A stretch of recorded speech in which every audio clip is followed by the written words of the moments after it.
துன்பக்கேணி. வாசவன்பட்டி என்றால் திருநெல்வேலி ஜில்லாவாசிகளுக்கு கூட தெரியாது. ஜில்லா படத்தை துருவி பார்த்தாலும் அந்த பெயர் காணப்படாது. அது ஜில்லா படத்தின் மதிப்புக்கு கூட குறைந்த ஒரு சிறு கிராமம். ஊரை சுற்றிலும் பனை.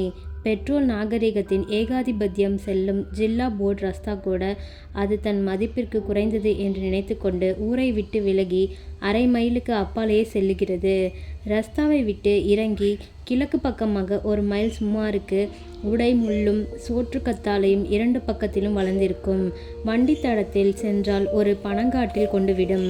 அந்த காட்டில் தான் தோன்றியாக சென்று கொண்டிருக்கும் எந்த ஒற்றையடி பாதை வழியாக சென்றாலும் வாசவன்பட்டி எல்லைக்கு வந்துவிடலாம். ஊர் ஆரம்பித்து விட்டது என்ற குறிப்பு என்னவெனில், பனங்காடு முடிந்து மறுபடியும் அந்த வட்டி தடம் இரண்டு குட்டிச்சுவர்களுக்கிடையில் அற்புதமாக தோன்றுவதுதான். அவ்விரண்டு குட்டிச்சுவர்களும் எதிரெதிராக இரண்டு நந்தவனத்தை சுற்றி வருகின்றன. தங்க அரளியும் செவ்வரளியும் முல்லையும் தறிக்கெட்டு வளர்ந்திருக்கும் ஒரு பிறையிடம். நந்தவனம் ஒவ்வொன்றிலும் ஒரு கிணறு உண்டு. இதை கடந்துவிட்டால் கிழக்கே பார்த்த கோவில் மிகவும் பாலடைந்து மதில்கள் இடிந்து மொட்டை கோபுர அலங்காரத்துடன் காணப்படும். அந்த கோவிலின் அர்ச்சகர் வீடு ஒன்றையும் 2, 3 இடிந்து கூரை விழுந்த வீடுகளையும் உடைய தெருதான் அக்ரகாரம். அது 20 அடிக்கப்புறம் மறுபடியும் திரும்பி கத்தாழை செடி பூவரச மரங்களுக்கிடையில் சென்று பிள்ளைமார் வீதியாக மாறுகிறது. தட்டோடு போட்டு 4 ஓடுகளால் சாய்ப்பு இறக்கிய பெரிய வீடுதான் பண்ணையார் குற்றாலம் பிள்ளையின் வீடு. அதைத் தொடர்ந்து 2, 3 வளைவுகளில் கணக்கு முதலியார், கிமு சக்கரலிங்கம் பிள்ளை, பலசரக்கு கடை ஓட்டப்பிடாரம் பிள்ளை. ஓட்டப்பிடாரம் என்ற ஊர் அவரது பூர்வீகம். பாத்தியார் சுப்பு பிள்ளை, பிள்ளையார் கோயில் பூசாரி வேணுலிங்க பண்டாரம் இவர்கள் எல்லோரும் வசிக்கும் குடிசைகள். குடிசைகளை பார்த்தாலே அவர்கள் பண்ணை பிள்ளையைப் போல் வாழ்க்கையில் சௌகரியங்களை பெற்றவர்கள் அல்லர் என்று தெரிந்துவிடும். எல்லாரும் பண்ணை பிள்ளை அவர்களின் வயல்களை வாரமாகவோ குத்தகையாகவோ எடுத்து பயிர் செய்து ஜீவிப்பார்கள். வேளாளர் எல்லாரும் ஒன்றுக்குள் ஒன்றுதான். கமரும் தேங்காய் எண்ணெய் வாசனை பரிமளிக்கும் இந்த தெருவை தாண்டினால் ஊர்பொட்டல். அதில் தனிக்காட்டு ராஜாவாக தேஜோமயானந்தமாக ஊர்காவல் தெய்வமாகிய சுடலமாடை பெருமானின் பீடம் நெடுமரம் போல் காற்றை கட்டியினால் உறுதியாக கட்டப்பட்டு நிற்கும். இடிந்து விழுந்த கோவிலில் மூர்த்திகரமாக எழுந்தருளி இருக்கும் மகாவிஷ்ணுவை விட இவருக்கு ஊர் மக்களிடையில் அதிக மதிப்பு உண்டு. அது அந்த சுடலை மாடனுக்கு தெரியுமோ என்னவோ. அதை சுற்றி 5, 6 மறவர் குடிசைகள். இவற்றில் ஊர் தலையாரி முதலியோர் வசிப்பார்கள். குடிசைகளை தாண்டி சென்றால் மானாவாரி குளம், அதாவது தண்ணீருக்கு வானம் பார்க்கும் ஏரி. இதன் இக்கரையில் வலப்புறத்தில் பறைச்சேரி. அங்கு ஒரு 30 குடிசைகள். வேளாளர் தெருவில் ஊர்பொட்டலை அணுகினாற்போல் பண்ணை பிள்ளை அவர்கள் கட்டிய சவுக்கை, ஓலை கூரை வேய்ந்த திண்ணை ஓட்டப்பிடாரம் பிள்ளையின் பலசரக்கு கடைக்கு எதிர்த்தாற்போல இருக்கும். ஊர் பேச்சு, ஊர்வம்பு, கிமுவின் அரசாங்க நிர்வாகம், சீட்டாட்டம் எல்லாம் அங்குதான். சவுக்கையில் வேநீர் காலங்களில் இரவில் ஆட்கள் படுப்பதற்கும் பகலில் பெரிய மனிதர் சாய்ந்து போவதற்கும் கோரைப்பாய், அழுக்கு தலையணை, திண்டு முதலியவை மூளைக்கு ஒன்றாக கிடக்கும். ஓட்டப்பிடாரம் பிள்ளையின் கடையில் ரூலர் சிகரெட் முதல் பின்னை எண்ணெய் வரை வாங்கி கொள்ளலாம். மகா சிவராத்திரி, சுடலை மாடனுக்கு கொடை முதலிய காலங்களில் அவர் சீட்டுக்கட்டுகளும் விற்பார். ஓட்டப்பிடாரம் பிள்ளை பலசரக்குகளில் மட்டும் வியாபாரம் செய்பவர் அல்லர். குளிப்பெருக்கம், அறிவறி முதலிய ஆரம்ப கல்வி விஷயங்களிலும் பண்டமாற்று வியாபாரம் நடத்துபவர். உற்சாகம் வந்துவிட்டால் கடை முன்பு கூடியிருக்கும் தேவமார்களுக்கு மருதை வீரன் கதை, அள்ளி அரசாணி மாலை முதலியவற்றை வாசித்து காலட்சேபம் செய்வார். சவுக்கையில் சுவாரஸ்யமான பேச்சுக்கள் அடிபட்டால் அவர் கடையிலிருந்து கொண்டு கூட்டத்தில் தம்முடைய பங்கையும் சேர்த்து விடுவார். கோடைக்காலம் ஆரம்பமாகி அறுப்பும் தொடங்கிவிட்டது. அறுப்பு தொடங்கிவிட்டது என்றால் ஓட்டப்பிடாரம் பிள்ளைக்கும் அதைவிட சேரியின் பக்கத்தில் கள்ளுக்கடை வைத்திருக்கும் இசக்கி நாடாருக்கும் கொள்ளை. சாயங்காலம் 5 மணியிலிருந்து இரவு 10, 11 மணி வரை பிள்ளையவர்களின் கடை முன்பு சந்தை இறைச்சலாக இருக்கும். வாசவன்பட்டியில் அறுப்பு ஆரம்பித்து விட்டது. சாயங்காலம் பொழுது சாய்கிற சமயம். கணக்கு பிள்ளையும் கிமுவும் சவுக்கையில் உட்கார்ந்து கொண்டிருக்கிறார்கள். கிமு வரி வசூலிப்பதிலும் மும்மரம். அவர் முன்பு அரசாங்க பழுப்பு காகித நோட்டு புத்தகங்கள், நீளமான பை இத்தியாதி கிடைக்கின்றன. பக்கத்தில் சவுக்கையின் ஓரத்தில் தலையாரி கட்டையத்தேவன் நின்று கொண்டிருக்கிறான். கட்டையா, கொஞ்சம் சுண்ணாம்பு எடுத்தா? ஆமாம், பாக்கும் இல்லை போலிருக்கு. எல்லாமா ஒரு துட்டுக்கு வாங்கியா என்று கணக்கு தீர்த்தாரப்ப முதலியார். ஆமாம், அவங்க கேட்கறத வாங்கியாந்துட்டு வெள்ளையனை பார்த்து இழுத்தா? அவன் எப்போ பார்த்தாலும் இப்படித்தான். நாளை விடியன்னைக்கு கச்சேரிக்கு போகணும், ஞாபகம் இருக்கா என்று சொல்லிக்கொண்டே குறிப்பில் இருந்தவற்றை தாக்கல் பண்ணி கொண்டிருந்தார் கிமு பிள்ளை. அப்பொழுது மேலெல்லாம் பயிரின் புழுதி படிந்து கக்கத்தில் ஒரு குடையை இடுக்கிய வண்ணம் பின்புறம் 2-3 மறவர்கள் கைகட்டி அவருடைய பேச்சை கேட்டு வர வியத்து விறுவிறுத்து கொண்டு பண்ணைய பிள்ளையை வந்து அப்பாடா என்ற வண்ணம் சவுக்கையில் உட்கார்ந்தார். வாருங்க அண்ணாச்சி, மேனி எப்படி கண்டது என்றார் கிமு. மேனியாவது எளவாவது, சவத்தை தள்ளுங்க.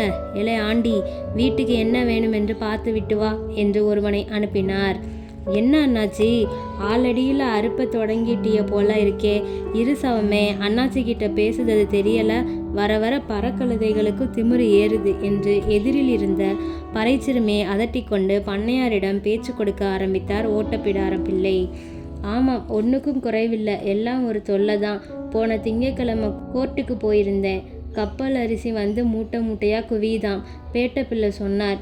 இங்கேயா மண்ணோடு முட்டினாலும் ஒன்றுமில்லை, அங்கே நிற்கிறது மருதியா? ஏ மூதி, தொழுவில் மாட்டுக்கு 2 செத்தவை எடுத்து ஓட்டு விட்டுடு வா என்று அதிகாரம் பண்ணிவிட்டு பிள்ளைவாள் ஆண்டி வந்தானா, நந்தவனத்துக்கு வர சொன்னேன் என்று சொல்லுங்கள் என்று குறுக்கு பாதையாக அங்கு சென்றார்.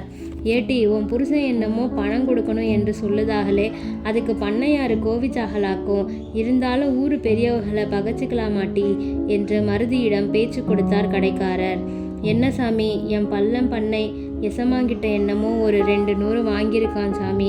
ஊருக்கு பெரிய நாயமாரே இப்படித்தான் படுத்துனா நாங்கள் என்ன செய்வோம் சாமி? அதில் 2 காலையும் வண்டியும் வாங்கினா இப்போ அதுவும் அந்த சொடலை தான் பார்க்கணும். இவையை இப்படி உருக்கினா பணத்துக்கு எங்கே போக சாமி? இம்பிட்டு கருப்பட்டி போயிலையும் சருகும் கொடுங்க சாமி, தொழுவை பார்த்துக்கிட்டு வாரேன் என்று அவளுக்கு தெரிந்ததை புலம்பிக் கொண்டு மாட்டு தொழுவத்தின் பக்கம் சென்றாள் மருதி. மருதியின் புருஷன் பண்ணை பிள்ளையிடம் கடன் வாங்கும் பொழுது நிச்சயமாக திருப்பி கொடுத்து விடுவோம் என்ற நம்பிக்கை இருந்துதான் வாங்கினான் என்று நினைக்க முடியாது.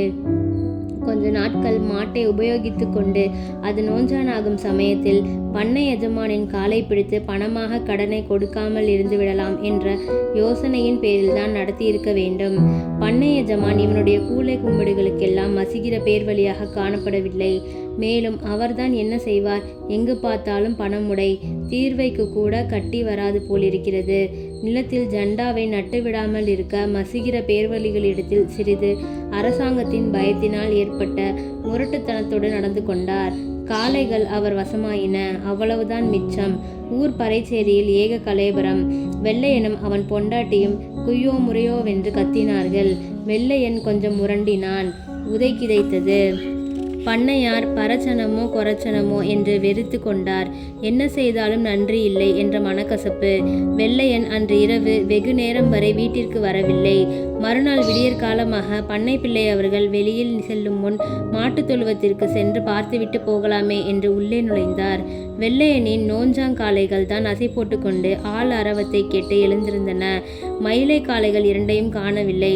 உடனே கிமு பிள்ளையை எழுப்பி காண்பித்து விட்டு சவுக்கையின் பக்கத்தில் கிடந்த தலையாரி தேவனை எழுப்பி சமாச்சாரம் சொன்னார்கள். தலையாரி தேவனுக்கு வெள்ளையன் மீது சந்தேகம். உடனே அவன் வீட்டிற்கு சென்று பார்க்க மருதி மட்டுமே அங்கிருந்தாள்.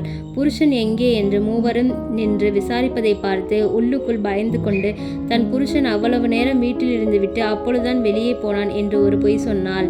அவள் சொல்வது நிஜமா பொய்யா என்பதை தீர்மானிப்பதற்கு தலையாரி தேவனுக்கு ஒரே வழிதான் தெரியும். உடனே தலைமயிரை பிடித்திருத்து அவளை கீழே தள்ளி உதைக்க ஆரம்பித்தான். தேவனுக்கு மருதியை உதைப்பதில் ஒரு குஷி. அவள் குய்யோ முறையோவென்று கத்தினாலும் தலையாரி தேவனின் ஜம்பம் சாயவில்லை. அதற்குள் சேரி திரண்டது. களவு விவரமும் பரவியது. வெள்ளையனை இரவு வெகு நேரம் வரை கள்ளுக்கடையில் பார்த்ததாக பலர் சொன்னார்கள். பிறகு என்ன? மருதி எவ்வளவு கூச்சல் போட்டும் பயனில்லை. வெள்ளையன் பனங்காட்டில் குடித்துவிட்டு மயங்கி கிடந்ததை கண்டார்கள். ஆள் பிடிபட்டவுடன் அவன் உண்மையில் திருடாமல் இருந்தாலும் என்ன, விஷயம் வெகு எளிதில் போலீஸ் கேஸாக மாறி வெள்ளையன் சிறைக்கு சென்றான். அவன் சிறை செல்லும் மட்டும் ஊர் அல்லோலகல்லோலம்தான். முடிவில்லாமல் சளைக்காமல் பேசுவதற்கு சமாச்சாரங்கள் நிறைந்திருந்தன. பண்ணை பிள்ளை அவர்கள் என்ன முட்டிக்கொண்டும் மாடுகள் வந்தபாடில்லை. அதற்காக வெள்ளையன் பயலை சும்மா விடுகிறதா? ஏமாற்றிய பணத்திற்காவது அங்கு போய்விட்டு வரட்டுமே என்பதுதான் அவருடைய வாதம்.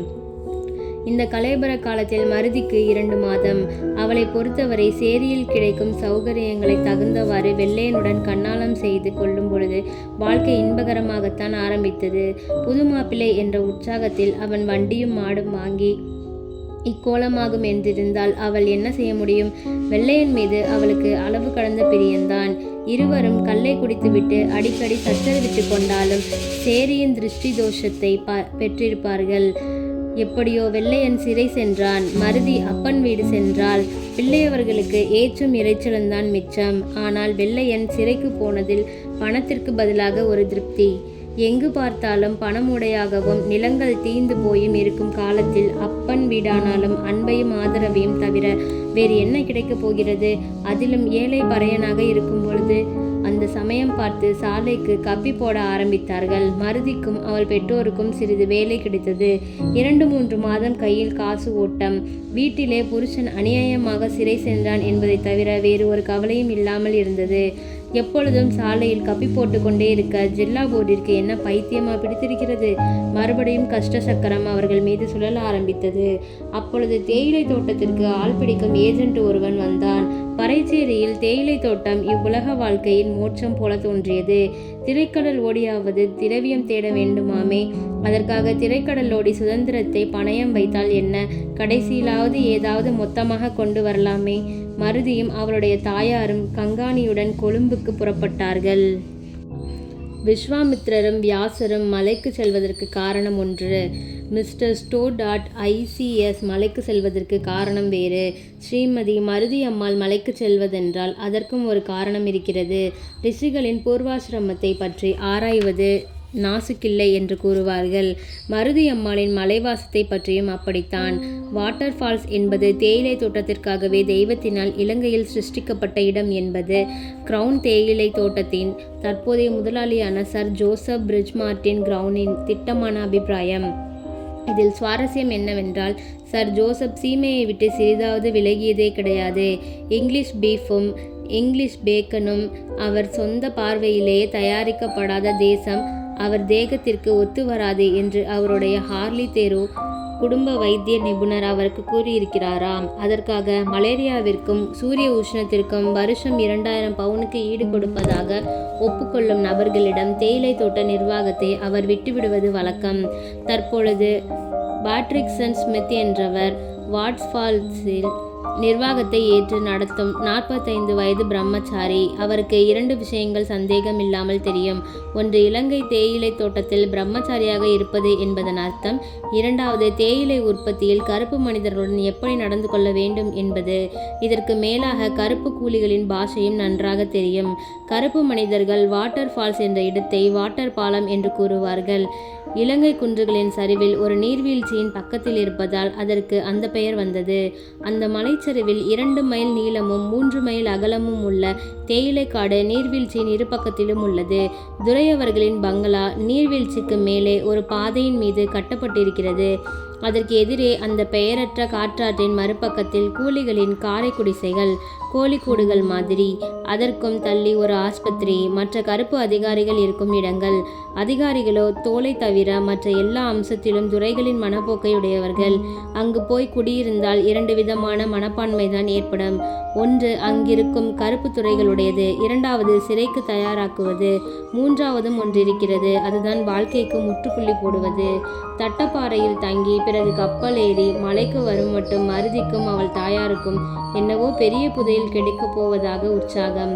வாட்டர் பாலத்திற்கு வந்தவுடன் அதன் சீதளமான பருவமும் அவர்களுக்கு கொடுக்கப்பட்டிருந்த காரை குடிசையும் கவர்ச்சித்தன.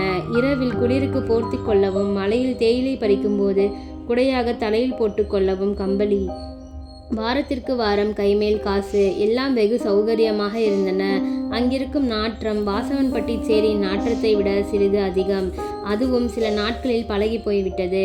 குளிரின் கடுமையால் காலை 7 மணிக்குத்தான் எழுந்திருக்க முடியும். பிறகு கஞ்சியை காய்ச்சி குடித்துவிட்டு முதுகில் ஒரு கூடையை போட்டுக்கொண்டு தேயிலை கொழுந்து பறிக்க சொல்லுவார்கள். முதலில் பக்கத்தில் இருந்தவர்களிடம் கேட்டு பழகி கொண்டார்கள். ஆரம்பத்தில் 2-3 வாரத்திற்கு குஷாலாகத்தான் இருந்தது. ஆனால் கூட வேலை செய்யும் பெண் கூலிகளின் பேச்சும் நடத்தையும் அவர்களுக்கு பிடிக்கவில்லை.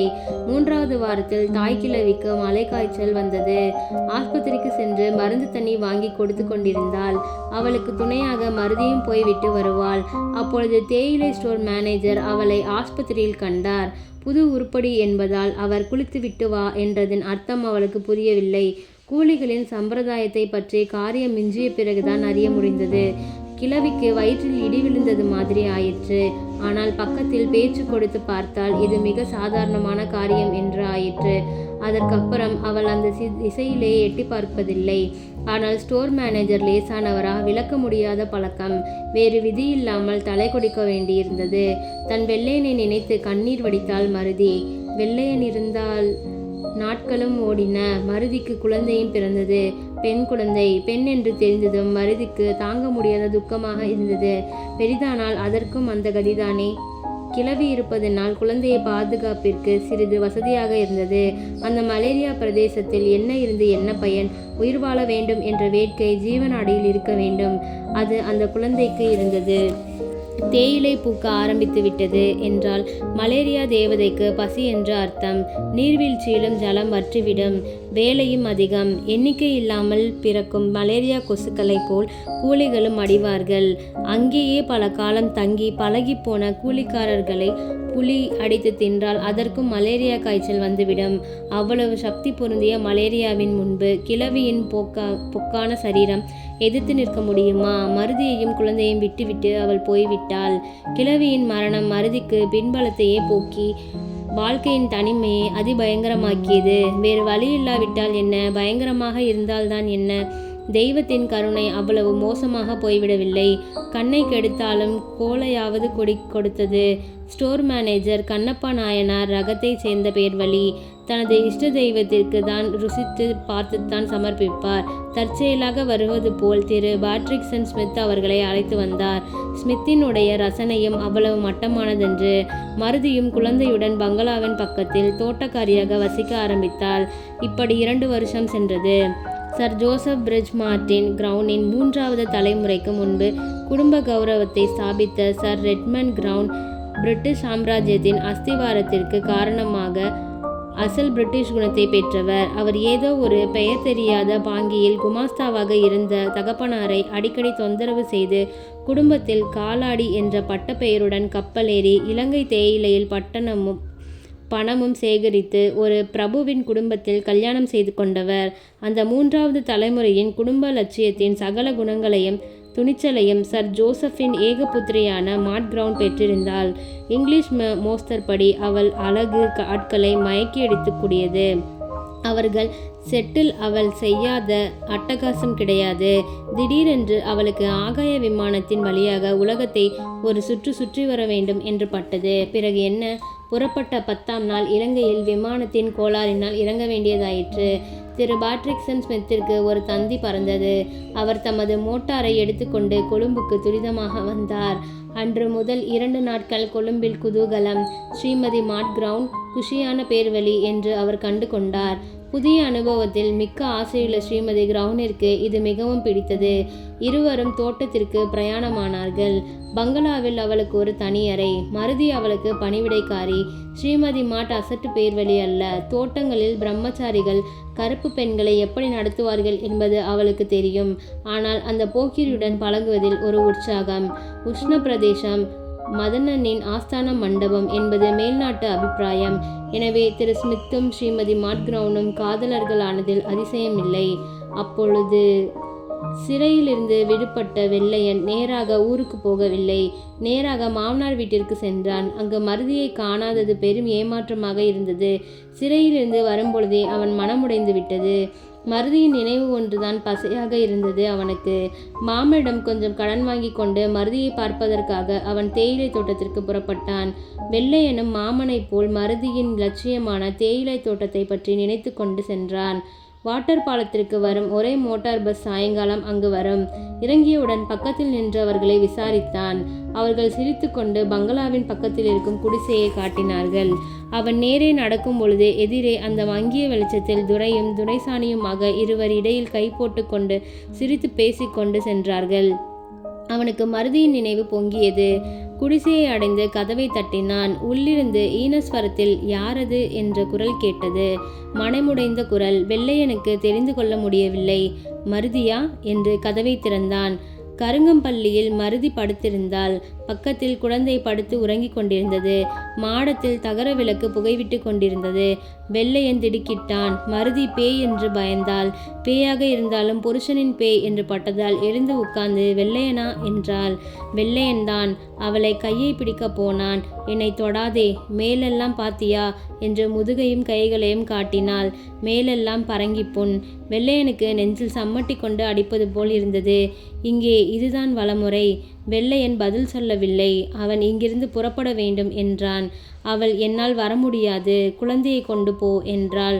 முதலில் தன் குழந்தை என்பதில் ஆசை, பின் வேறு யாருடையதோ என்பதின் பொறாமை. உன் குழந்தைதான் என்றாள். கண்ணானை கண்ணானை. கிழவி போன வருஷந்தான் செத்து போனா. வெள்ளையன் பதில் சொல்லவில்லை. மருதி கூரையில் இருந்த தகரப்பட்டியை எடுத்தாள். அதில் 5 ரூபாய் நோட்டுகளாக 200 ரூபாய் இருந்தது. அது துரை அப்போதைக்கப்போது கொடுத்தது. என் சம்பள பணம், புள்ளைய பார்த்துக்கோ என்று அதை நீட்டினாள். அன்று இருவர் தூங்கவில்லை. பேசி முடிவதற்குள் விடிந்துவிட்டது. இந்தா என்று குழந்தையை நீட்டினாள். அதுவும் பேரு வெள்ளச்சி. வெள்ளையன் தலைமறையும் மட்டும் ஒரு உருவம் பாறையின் மீது நின்று பார்த்து கொண்டே இருந்தது. அந்த லேக்கிலே தான் நம்ம ஊரு என்று சொல்லிக்கொண்டு அடிவானத்தின் பக்கம் பார்த்து கொண்டே நின்றது. ஒரு சிரிப்பு, ஒரு பெருமூச்சு. வாசவன்பட்டி சவுக்கையில் பண்ணை பிள்ளை உட்கார்ந்து கோடு விஷயங்களை பேசி கொண்டிருக்கிறார். பொழுது இருட்டிவிட்டது. எதிரில் நிற்கும் ஆள் தெரியாது. அப்பொழுது ஒரு உருவம் தெருவில் ஓரத்தில் வந்து நின்றது. யாரது? சாமி, வெள்ளையனில்லா? எப்பல வந்த? புத்தியாயிரு சாமி. கையில் என்னல? புள்ள சாமி. அவ மருதி எங்கல? செத்து போனா சாமி, செத்து போனா. என்னல பணம்? போல மூட்டா முதி, நீயே வச்சுக்கோ. புத்தியா போல? புத்தி. வாட்டர் பாலத்தில் வெள்ளையன் வந்து போன பிறகு பல சம்பவங்கள் நடந்துவிட்டன. மருதிக்கு உலகத்தின் மீது இருந்த சிறு பசையும் இப்பொழுது அவளை விட்டு விலகி நெடுந்தூரம் சென்று விட்டது. அடிக்கடி குழந்தையின் மீது நினைவு சென்று விழுந்து கொண்டே இருந்தது. குழந்தைக்கு வெள்ளைச்சி என்ற பெயர் கொடுத்திருந்தால் நியாயமாக அந்த விஷயத்தில் விதி சரியாகத்தான் நடந்து கொண்டது.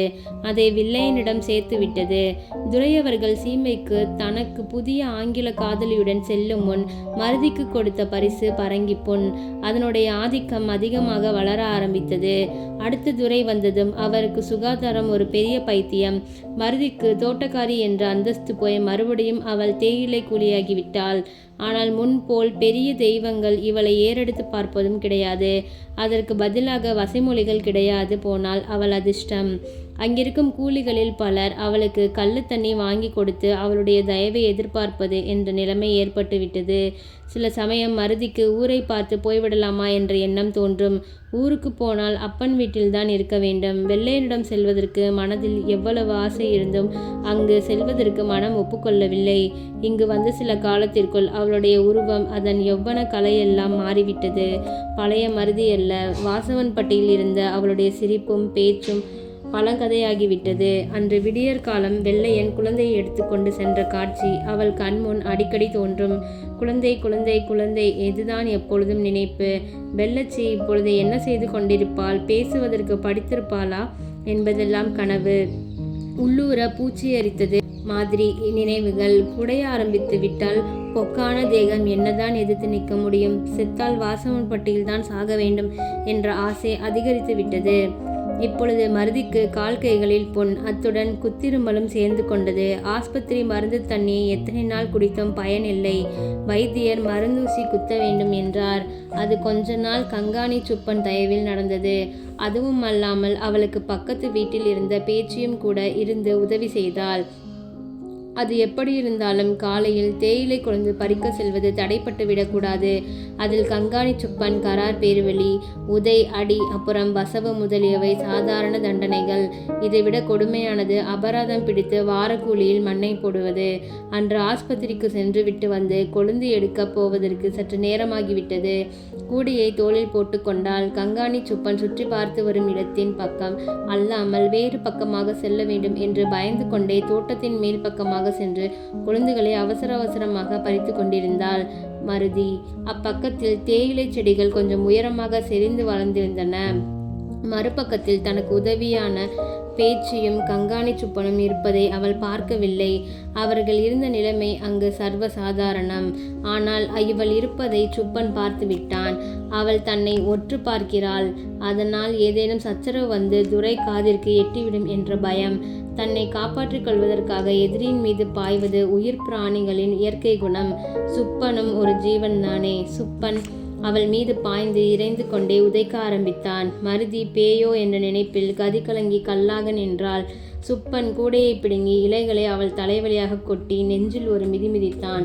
கூடையில் இருந்தவை கொழுந்துகள் அல்லாமல் பெரும் பாகம் முற்றிய இலையாக இருந்ததை கண்டதும் சுப்பனின் கட்சி இன்னும் வலுத்தது. கையில் இருந்த களியினால் நன்றாக சாத்திவிட்டு அபராதம் போடுவதற்கு நேராக ஆபீஸை பார்த்து நடந்து விட்டான்.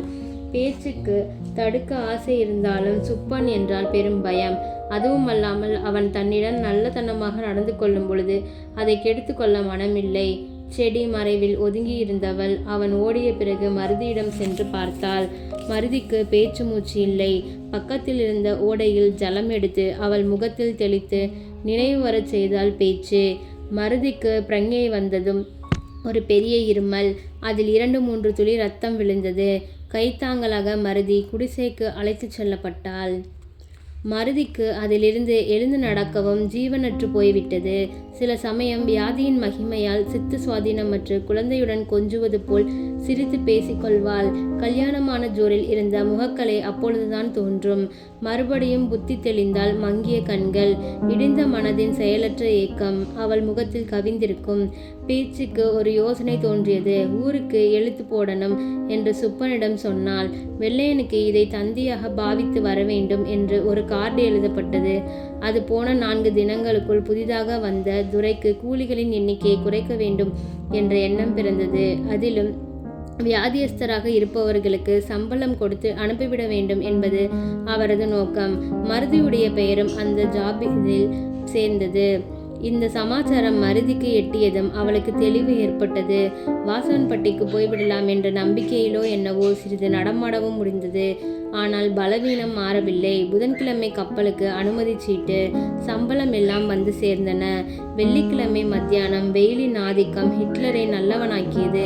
மருதி குளக்கரை வழியாக சேரியை நோக்கி நொண்டி நொண்டி நடந்து கொண்டிருந்தாள். அவள் இருந்த நிலையில் யாரும் அடையாளம் கண்டுகொள்ள முடியாது. கையில் ஒரு கம்பு, தலையிலும் இடுப்பிலும் 2 மூட்டைகள், இடையில் வைத்திருந்த மூட்டையில் 4-5 கதளிப்பழம், 2 ஜோடி வளையல்கள், எல்லாம் வெள்ளைச்சிக்கு. சேரியில் பறையும் தம்பட்டமும் அடிப்பது அவள் காதில் ஒலித்து நடைக்கு வேகம் ஊட்டியது. மூளை திரும்பினால் ஊர் பொட்டல். அதுக்கப்புறம் அந்த மூலையில் வெள்ளையன் குடிசை. சுடலை மாடன் பீடத்தை அணுகியாகிவிட்டது. அப்பொழுது மேலத்தாள முழக்கங்களுடன் அந்த மத்தியான 12 மணி வெயிலில் ஒரு ஊர்வலம் வந்து கொண்டிருந்தது. முன்பக்கம் சிலம்ப மாட்டத்துடன் பறை. அதுக்கப்புறம் ஒற்றை குதிரை சாரட்டில் மாப்பிள்ளையும் பெண்ணுமாக ஊர்வலம். நெருங்கி பார்க்கிறாள் மருதி. கண் கூசுகிறது. கொண்டையில் பூவும் நெஞ்சில் சந்தனமும் ஜரிகைக்குள்ளாவும் வைத்து உட்கார்ந்திருப்பவன் வெள்ளையன்தான். என்ன ஜோராக உட்கார்ந்திருக்கிறான்.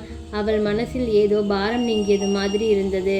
அவளை ஒருவரும் கண்டு கொள்ளவில்லை. மருதிக்கு திடீரென்று குத்திருமல் மல்லு மல்லு என்று வந்துவிட்டது. கீழே துப்பினாள். 2 துளி ரத்தம் கலந்திருந்தது. ஏய் புல்லுக்கட்டு என்ன விலை? 6 சாமி. எடுக்கிறதுன்னா எடுங்க. ஒரே விலையா சொல்லு. ஒரே விலை தான். 6 எங்கென தூக்கியார? அங்கே நிற்பவன் டவாலி சேவகன், பாளையங்கோட்டை சப்ரிஜிஸ்திரா சேவகன். எதிரே நிற்பவன் மருதி. வாசவன்பட்டியில் அவள் கனவு கண்ட சந்தோஷத்தை பாளையங்கோட்டையில் பெற முயற்சிக்கிறாள். மருதி வந்ததும் சென்றதும் வாசவன்பட்டினருக்கு தெரியாது. பாளையங்கோட்டையில் ஆஸ்பத்திரி இருக்கிறது. மருந்து தண்ணி வாங்கி குடித்து கொள்ள ஏதோ கூலி கிடையாமலா போய்விடும் என்ற தைரியம் அவளுக்கு. பகலில் புல் வெட்டி விற்பது, கிடைக்கும் காசு அன்றைய வயிற்றுப்பாட்டிற்கு போதும். தாமிரவர்ணி தண்ணீர் விசேஷத்தினாலோ என்னவோ நோயின் கொடுமைகள், அதாவது வெளித்தோன்றிய புண்கள் உள்ளடங்கின.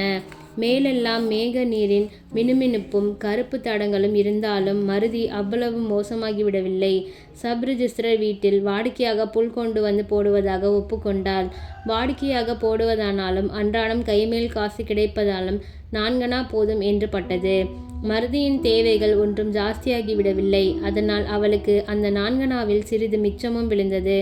ஆனால் குழந்தையை பார்க்க வேண்டும் என்ற ஆசை நாளுக்கு நாள் வளர ஆரம்பித்தது. எப்படி போய் பார்ப்பது, அதிலும் வெள்ளையனுக்கு தெரியாமல்? குழந்தை இதுதான் சதாகால தியானமும்.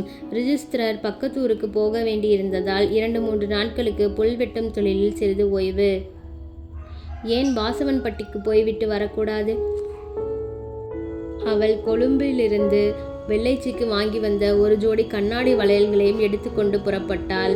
புறப்படும் வரையில் வெள்ளைச்சியை எப்படி சந்திப்பது என்ற பிரச்சனை எழவில்லை. வழியிலெல்லாம் அதே கேள்விதான், குழந்தையை எப்படி சந்திப்பது? ஊரை தாண்டியது மருதி மூட்டையை இடுக்கிக் கொண்டு வெகு வேகமாக நடந்தாள். ஒவ்வொரு நிமிஷமும் வெள்ளைச்சியின் உயரம், பேச்சு இவையெல்லாம் எப்படி இருக்கும் என்ற மனக்கனவு. மருதி வாசவன்பட்டிக்குள் செல்லும் பொழுது பகல் 11 மணி இருக்கும். அவளும் ஊரை சுற்றி கொண்டு ஆட்கள் நடமாட்டம் இல்லாத பாதையின் வழியாகவே சென்றாள். நல்ல காலம், தெரிந்தவர்கள் ஒருவராவது எதிரில் வரவில்லை. வெள்ளையனின் வீடு வந்துவிட்டது. சேரியில் பறையர்கள் நடமாட்டம் அதிகமில்லை. பகலில் வீட்டில் உட்கார்ந்து கொண்டிருக்க அவர்களுக்கு என்ன ஜமீன்தார்களா, அல்லது அவர்களுக்கு வயிறு இல்லையா? வெளியே எதிரே நின்று ஒரு நாள் குடைத்தது. திடீரென்று குடிசைக்குள்ளிருந்து ஒரு குழந்தையின் கதறல், பொத்து பொத்தென்று விழும் அடியின் சப்தம். அதற்கு மேல் கஞ்சி பானையை கவுத்து புட்டியே, என்னத்தை குடிப்ப? உங்க அப்பா வந்தான்னா மண்ணையா திம்பான்? அந்த அவளோட தொலையாம சவமே என்ற ஒரு பெண்ணின் கோபச் சொற்கள். மருதிக்கு உதிரம் கொதித்தது. உள்ளே பாய்ந்து சென்றாள். அடிபட்டு கொண்டிருக்கும் குழந்தையை அப்படியே கையில் வாரி எடுத்துக்கொண்டு அடித்து கொண்டிருந்தவளை கன்னத்தில் ஓங்கி அடித்தாள். எதிர்பாராத விதமாக திடீரென்று ஒரு புதிய ஆள் வீட்டிற்குள் வந்து ஒருவரை அடித்தால் யாராவது சும்மா இருப்பார்களா? சண்டை ஏக தடபுடலாக ஆரம்பித்தது. ஒருவரையொருவர் மாறி மாறி அடித்து கொண்டனர். மருதிக்கு முகத்திலும் மார்பிலும் இரத்தம் கண்டது. இவர்கள் கூக்குரலை கண்டதும் குழந்தையும் வீறிட்டு கத்த தொடங்கியது. சேரி பெண்கள் கூடினார்கள். பாதி பேர் மருதியின் கட்சி, சிலர் வெள்ளையனின் 2வது மனைவியின் கட்சி. ஆனால் இன்னும் ஒருவரும் மருதியை அடையாளம் கண்டு கொள்ளவில்லை. மருதியும் தன்னை யார் என்று கூறிக்கொள்ளவும் இல்லை. அந்நிய வீட்டிற்குள் புகுந்து யாராவது அடிக்க பார்த்து கொண்டிருப்பார்களா? சேரியின் ஏற்றும் உதையும் அவளுக்கு கிடைத்தன. மருதி துரத்தப்பட்டாள். அன்று சாயங்காலம் குழந்தை வெள்ளைச்சியை வீட்டில் காணவில்லை. என்றும் உதையும் திட்டும் வாங்கி கொண்டிருக்கிற குழந்தை, பொறிக்கடலையும் தின்பண்டமும் வாங்கி கொடுக்கும் ஒருவரை கண்டால் உடன் வருவதற்கு சம்மதியாமலாயிருக்கும்? மருதி குழந்தையுடன் பாளையங்கோட்டைக்கு வரும்பொழுது இரவு 9 மணி. பாளையங்கோட்டையில் இருந்தால் தொடர்ந்து வந்து பிடித்து விடுவார்களோ என்ற பயம் அவளுக்கு உண்டு. இரவில் நேராக ரயிலடியில் சென்று படுத்து கொண்டாள். எங்காவது வெகு தூரத்தில் போய்விட வேண்டும். இவர்கள் இருக்கும் இடத்திற்கு வெகு தூரத்திற்கு அப்பால். மருதிக்கு அதிர்ஷ்டம் இல்லை என்று யார் கூற முடியும்? ரயில் ஸ்டேஷனில் கங்காணி சுப்பனை சந்தித்தாள். அவள் இடுப்பில் வெள்ளி அரஞ்ஞானும் வெள்ளை வேட்டியுமாக தடபுடலாக இருந்தான். ஏட்டி மருதி, நீ எங்க போற என்றான். பிறகு என்ன? கங்காணி சுப்பன் வாட்டர் பாலத்திற்கு போகிறானாம். அவளையும் கூப்பிட்டான். சரி என்று உடன்பட்டாள். இந்த புள்ள யாரு? என்னது? சவத்தை அங்கேயே கொண்டார? அது செத்தாலும் என்கிட்ட தான் சாகணும். 14 வருஷங்கள் கழிந்தன. கங்காணி சுப்பனுடன் சென்ற மருதி இத்தனை காலமும் வாட்டர் பாலத்திலே கழித்து விட்டாள். அங்கு இப்பொழுது மருதியின் ஸ்தானம் தேயிலை கூலி என்பதல்ல, சுப்பனின் மனைவி என்றே அழைக்கப்பட்டாள். 14 வருஷங்கள் ஒருவனுடன் தன் வாழ்க்கையை பிரித்து கொண்ட பிறகாவது மனைவி என்ற அந்தஸ்து வரக்கூடாதா? மருதி அவள் இப்பொழுது கொஞ்சம் பருத்து சற்று விகாரமாக இருந்தாள். முன்பல் 2 விழுந்து விட்டது. தலையும் கத்தை கத்தையாக ஒவ்வொரு பக்கத்திலும் நரைத்து விட்டது. மருதி சுப்பனுக்கு என்ன மருந்து வைத்து விட்டாளோ என்று கூலிகள் பேசிக்கொள்வதுண்டு. காரணம், சுப்பனின் திருவிளையாடல்கள் எப்படி இருந்தாலும் மருதியின் பேச்சை யாராவது எடுத்தால் அவர்கள் கதி அதோ கதிதான். வெள்ளைச்சி அவள்தான் மருதியின் வாழ்க்கை பற்றுதலுக்கு ஒரு சிறு தீபம். வாட்டர் பாலத்திலேயே 14 வருஷங்களை கழித்தாள். ஒருவரும் களங்கமற்றவராக இருக்க முடியாது. அவளுக்கு சகல விஷயங்களையும் அடித்து பேச தெரியும். ஆனால் அவ்வளவும் வெறும் விளையாட்டுத்தனம். அவள் நின்ற இடத்தில் மௌனத்தை காண முடியாது. சிரிப்பும் சத்தமும் எங்காவது கேட்டால் வெள்ளச்சி அங்கு இருக்கிறாள் என்று திட்டமாக சொல்லிவிடலாம். வெள்ளச்சி இப்பொழுது பிராயமடைந்து விட்டாள். மருதி கல்யாணமாகி வாசவன்பட்டிக்கு முதலாக வந்த சமயத்தில் இருந்த மாதிரி அதே அச்சாக மூக்கு மொழியுமாக இருந்தாள். மருதிக்கு அவளை ஒரு நல்ல இடத்தில் கல்யாணம் பண்ணி வைத்து விட வேண்டும் என்ற ஆசை. அந்த வாட்டர் பால கும்பலில் கருவாட்டை காக்கிற மாதிரி மருதியை இப்படி சொல்லிக் கொள்வாள். காத்து வந்தாள். வெள்ளைச்சி வேலை இல்லாமல் சுத்தி கொண்டு வரவில்லை. அவளும் தேயிலை குழியாக சிறிது காசு சம்பாதிக்கிறாள். வெள்ளைச்சியின் சம்பளம் வந்து வீடு நிறைய போவதில்லை. ஆனாலும் அவள் கூலியை செலவு செய்யாமல் சேர்த்து வைத்தாள். சுப்பன் இப்பொழுது தலைமை கங்காணி வேலை பார்த்து வருகிறான். அதனால் கொஞ்சம் சம்பள உயர்வு. மருதிக்கும் வெள்ளைச்சிக்கும் அவனுக்கும் போக எல்லோருக்கும் சேர்ந்து குடிப்பதற்கும் சிறிது மிஞ்சும். சுப்பனுக்கு மேலதிகாரிகளிடம் தக்கபடி நடந்து கொள்ள அனுபவமும் உண்டு. அதிலும் வெகு காலமாக இருந்து வரும் ஸ்டோர் மேனேஜரின் கையால் அவருக்கு வயது 50 மேலாகிவிட்டது. கிழவர் வாட்டர் பால வாசத்தினால் பெற்ற சில வியாதிகளும் உண்டு. கம்பெனி அவருக்கு இன்னும் 1 வருஷத்தில் உபகார சம்பளம் கொடுத்து அனுப்பிவிடும். ஆனால் தமது இடத்தில் தமது பந்து ஒருவனை வைத்துவிட்டு போக வேண்டும் என்று அவருக்கு ஆசை. அந்தரங்கமான நோக்கம் ஒன்றும் உண்டு. தமது ஒரே பெண்ணை சகோதரியின் மகனுக்கு கொடுத்து அவனை அங்கு கொண்டு வந்து வைத்துவிட வேண்டும். இது நிறைவேற்றுவதற்காகவே தம் சகோதரியின் மகன் தாமோதரனை அங்கு தெரிவித்தார். அப்பொழுது கம்பெனியின் முதலாளியிடமிருந்து வாட்டர் பாலத்தில் ஒரு பள்ளிக்கூடம் வைக்க வேண்டும் என்று ஒரு ஆர்டர் வந்தது. கம்பெனியின் விளம்பரத்திற்கு ராமச்சந்திரன் பதிலளித்தான்.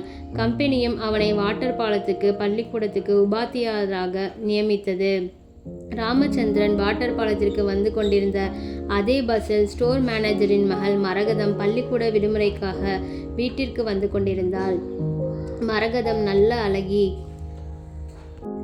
பள்ளிக்கூடம் என்பது ஸ்டோர் மேனேஜரின் வீட்டிற்கு எதிர்ப்புறத்தில் இருந்த தேக்கந்தோப்பில் ஒரு சிறு குடிசை. அதில் ஒரு மேஜை, நாற்காலி, ஒரு கரும்பலகை. அதற்கு பின்புறத்தில் ராமச்சந்திரனின் நாற்கட்டில். எதிரே பிள்ளைகள் உட்கார்ந்து கொள்வதற்கு மனைகள். கூலிக்கார பிள்ளைகளுக்கு இது போதாதா? மேஜையின் வலப்புறத்தில் தேயிலை தோட்டத்தின் அதிகாரிகளின் குழந்தைகளுக்கு 4-5 நாற்காலிகள். பிள்ளைகள் எண்ணிக்கை 20க்கு மேல் போகாது. டாக்டருடைய 2 சிறுமிகள், தேயிலை ஸ்டோர் குமாஸ்தாக்களின் 3 பையன்கள். அவர்கள் எல்லோருக்கும் இனிமேல்தான் அட்சராபியாசம். 15 கூலிக்கார குழந்தைகள். எல்லாம் 6 வயசுக்கு மேற்படாதவை. ராமச்சந்திரனுக்கு உபாத்திமை தொழிலில் ஒரு கிறுக்கு. அதிலும் கொஞ்சம் லட்சியங்களும் அவனை போட்டு அழைத்தன. இல்லாவிடில் அவன் ஏன் BA படித்துவிட்டு தகப்பனார் சிபாரிசில் கிடைக்கவிருந்த உத்தியோகத்தையும் தள்ளிவிட்டு இங்கு வர வேண்டும்? ராமச்சந்திரன் நல்ல அழகன். குழந்தைகளில் அவன் வித்தியாசம் பாராட்டுவது கிடையாது.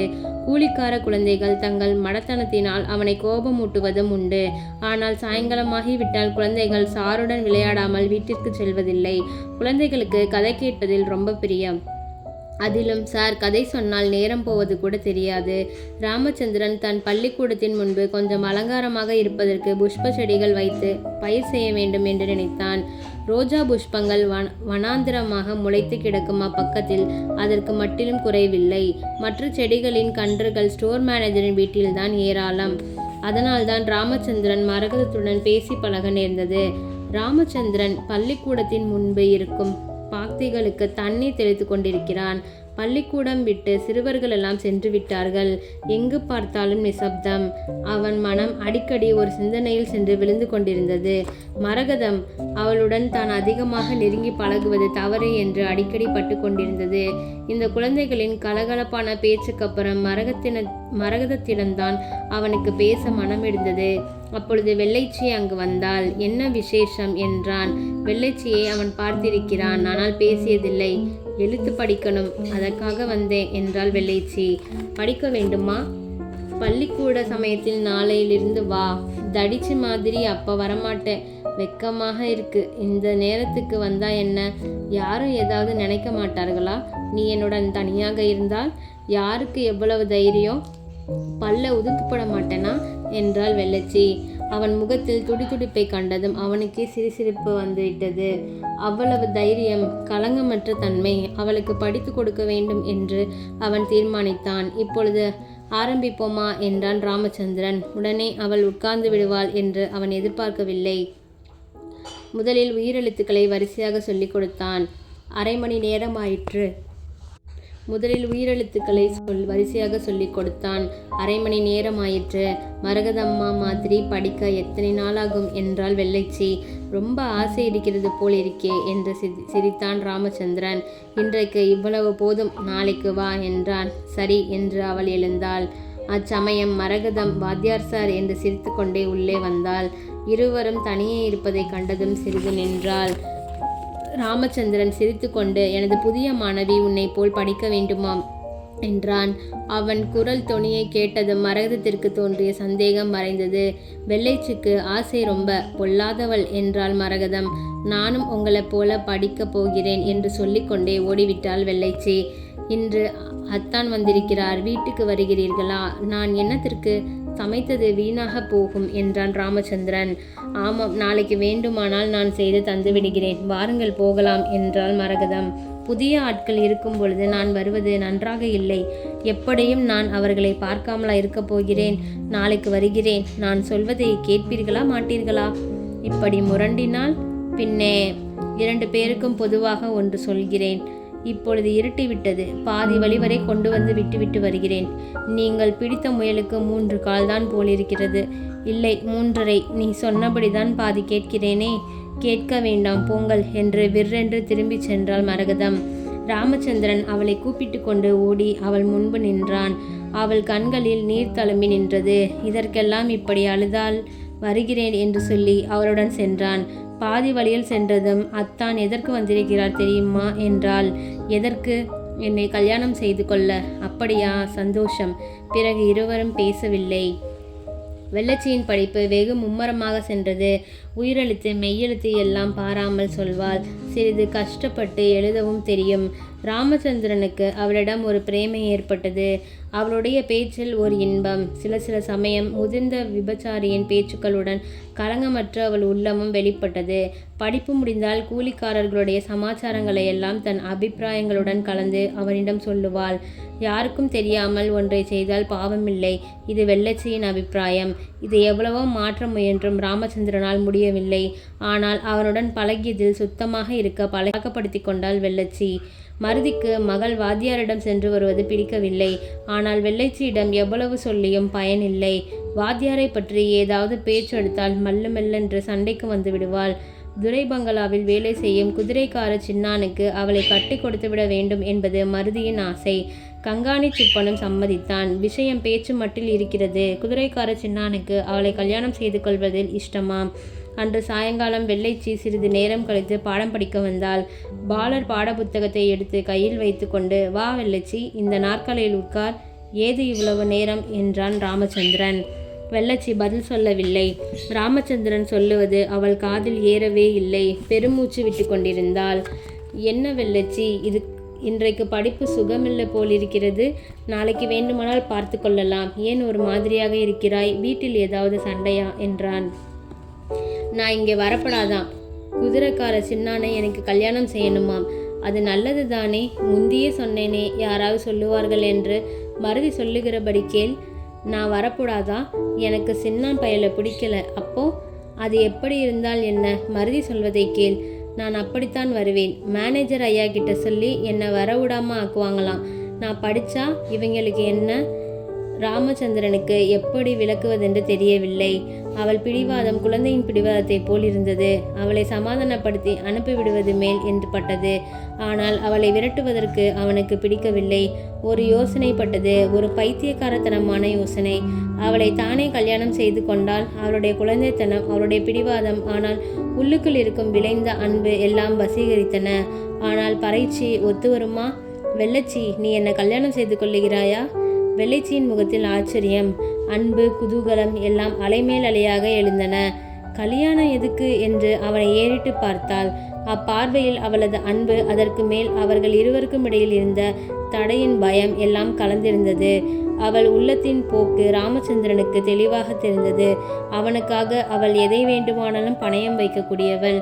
வெள்ளச்சி, விளையாட்டிற்கல்ல, நிஜமாக கேட்கிறேன், என்னை கல்யாணம் செய்து கொள் என்றான். அவள் ஆகட்டும் என்று அவனை நெருங்கினாள். ஸ்டோர் மேனேஜருக்கு 50 வயதிற்கு மேலானாலும் மனமும் ஆசையும் குறைந்த பாடில்லை. இப்பொழுது அவருடைய திருவிளையாடல்கள் எல்லாம் மிகவும் மறைமுகமாக நடக்கும். ஆனால் அவற்றிற்கு கையால் குதிரைக்கார சின்னான். நெடுநாளாக ஸ்டோர் மேனேஜருக்கு வெள்ளைச்சியின் மீது கண் உண்டு. இப்பொழுது இருந்த வளமையில் மருதியும் கங்காணி சுப்பனும் முரடர்கள். மேலும் வெள்ளைச்சியின் குணம் வாட்டர் பாலத்திற்கு நன்றாக தெரியும். ஆனால் ஆசை யாரை விட்டது? குதிரைக்கார சின்னான் இந்த விஷயத்தை தெரிந்து கொண்டான். நெடுநாளாக கங்காணி வேலையில் அவனுக்கு கண் உண்டு. நீர்வீழ்ச்சியின் கீழ் 2.5 மைல் வரை தேயிலை தோட்டம் படர்ந்திருந்தது. அப்பக்கத்தில் ஆட்கள் நடமாட்டம் அவ்வளவு கிடையாது. தோட்டத்தின் எல்லையை தாண்டினால் அழிக்கப்படாத ரிசர்வ் காடுகள். அவற்றின் இடையே நீர்வீழ்ச்சியிலிருந்து ஓடும் 6 பாறைகளின் மீது சலசலத்து பாய்கிறது. வெள்ளச்சியை மெதுவாக அந்த பக்கமாக அழைத்து வர அவளுடன் கூட அலையும் சிறு பெண்களுக்கு காசு கொடுக்கப்பட்டது. அவர்கள் அப்போதைக்கப்போது சின்னானின் நட்பை பெற்றவர்கள். இத்தனை நாளும் அகப்படாத வெள்ளச்சியை பிடித்து கொடுப்பதில் அவர்களுக்கு கொஞ்சம் குதூகலம். ஏற்பாட்டின்படி நடந்தது. சின்னான் ஸ்டோர் மேனேஜருடன் அங்கு வந்திருந்தான். வெள்ளச்சியை கொழுந்து பறிக்க வைத்துவிட்டு மெதுவாக நழுவி விட்டார்கள் கூட வந்த சிறுமிகள். வேறு விஸ்தரிப்பானேன்? அவளை முரட்டுத்தனமாக பிடித்து மரத்தில் கட்டிவிட்டான் குதிரைக்காரன். வெள்ளைச்சியின் கூச்சலை கேட்டு உதவிக்கு வருவதற்கு அங்கு ஆட்கள் இல்லை. ஆனால் அன்று தற்செயலாக ராமச்சந்திரன் அப்பக்கம் வந்தான். தூரத்தில் வரும்பொழுதே வெள்ளைச்சியின் நிலையை பார்க்க நேர்ந்தது. முதலில் அவன் வெள்ளைச்சி என்று நினைக்கவில்லை. கிட்ட நெருங்கியதும் தான் அவனுக்கு தெரிந்தது. வெறி பிடித்தவன் போல அவ்விருவரையும் தாக்கினான். சின்னான் முரடன். ராமச்சந்திரன் அடிக்க பார்த்து கொண்டிருப்பானா? தடியை பிடுங்கி கொண்டு அவன் வெளுத்து விடவே ராமச்சந்திரன் மூர்ச்சியாகி விழுந்தான். அவனுக்கு பிரஞை வரும்பொழுது வெள்ளச்சியின் கூக்குரல் தான் கேட்டது. மெதுவாக எழுந்து அவள் கட்டுக்களை அவிழ்த்து விட்டான். வெள்ளச்சி அவனை கட்டிக்கொண்டு தேம்பி தேம்பி அழுதாள். சில சமயம் ரௌத்ராகாரமாக காளியைப் போல் இடிக்குரலில் பிதற்றுவாள். ராமச்சந்திரனுக்கு வலி சகிக்க முடியாது போனாலும் யாரையாவது கொஞ்சம் தைரியத்துடன் இருந்தால்தானே வீட்டிற்கு போகலாம். இருவரும் நேரே மருதியின் குடிசைக்கு போய் சேர்ந்தார்கள். மருதிக்கு அவர்கள் செய்தியை கேட்டதும் பேரிடி விழுந்தது போல் ஆயிற்று. அதிலும் தன்னை கெடுத்த பாவியின் கையால் தான் மருமகனாக தேர்ந்தெடுக்கப்பட்ட அந்த சின்னான் குய்யோ முறையோவென்று கூவிக்கொண்டு ஸ்டோர் மேனேஜர் பங்களாவிற்கு ஓடினாள். அவர் அப்பொழுதுதான் சாப்பிட்டு விட்டு வெளியே வந்து நின்று கொண்டிருந்தார். பக்கத்தில் மரகதமும் தாமோதரனும் நின்று கொண்டிருந்தார்கள். ஓடி வந்த மருதி, என்னை கெடுத்த பாவே, என் மகளையும் குலைத்தாயே என்று ஒரு கல்லை தூக்கி அவர் மேல் போட்டாள். நெற்றி பொட்டில் பட்டு உயிரை பறித்து சென்றது கல். தாமோதரன் மருதியை ஓங்கி அடித்தான். அவள் மூர்ச்சை போட்டு விழுந்து விட்டாள். மரகதம் தகப்பனார் மீது விழுந்து கதறினாள். வேலைக்காரர்கள் வந்து கிழவரை உள்ளே எடுத்து சென்றார்கள். அதற்குள் நடந்த விஷயம் கூலிக்காரர்களுக்குள் பரவிவிட்டது. அவர்கள் எல்லோரும் கம்பையும் தடியையும் எடுத்துக்கொண்டு துரை பங்களாவின் பக்கம் ஓடினார்கள். சின்னான் அங்குதான் இருப்பான் என்பது அவர்கள் நம்பிக்கை. அப்பொழுதுதான் தூங்கி விழித்த துரை துப்பாக்கியை எடுத்துக்கொண்டு கீழே இறங்கினார். கூட்டம் அடக்கக்கூடியதாக இல்லை. மறுபடியும் உள்ளே போய் கொழும்பு போலீசாரை டெலிபோனில் அழைத்துவிட்டு அவர் கூட்டத்தை நோக்கி சுட்டார். கூட்டம் சின்னான் வீட்டில் தீ வைத்து விட்டது. ஆனால் சின்னான் பைத்தியக்காரன் அல்ல. கூட்டம் வரும் முன்பே எங்கோ ஓடிவிட்டான். கூலிக்காரர்களின் கூட்டம் ஸ்டோர் மேனேஜரின் வீட்டு பக்கத்தில் ஆடியது. கூலிக்காரர்கள் திரண்டு ஆர்ப்பாட்டம் செய்கிறார்கள் என்று தெரிந்ததும் ராமச்சந்திரனுக்கு பயம் அதிகமாகியது. மரகதத்தையும் அவள் வீட்டில் உள்ளவர்களையும் ஏதாவது செய்துவிட்டால் என்ன செய்வதென்று கவலைப்பட்டான். வெள்ளச்சியிடம் தன் மனதில் உள்ளதை கூறினான். அவளுக்கு முதலில் சம்மதமில்லை.